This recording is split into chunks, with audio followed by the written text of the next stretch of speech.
there was another contestant who said that there were people on spin bikes, stationary bikes in saunas trying to cut weight, that there were some who were vomiting every single day, that at least one of the trainers would tell people to vomit, to throw up because you will lose more calories.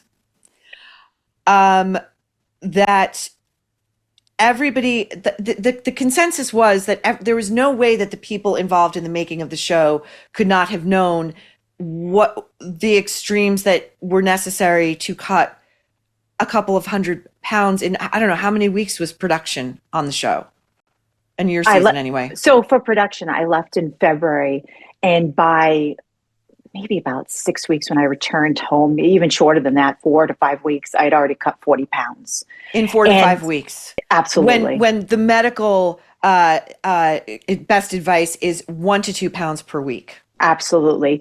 And for somebody to blindly say they didn't know what was going on, you have to remember this was an NBC production. We were mic'd up at least 10 hours a day when production came in. They heard us go into a bathroom. They knew we were throwing up behind the scenes. They knew we took the spin bikes into the sauna. They knew we put plastic garbage bags underneath our clothing. They knew we were starving ourselves. There was a gazillion cameras. When you walked into one room, you had about 20 cameras above you in the ceiling that were all installed.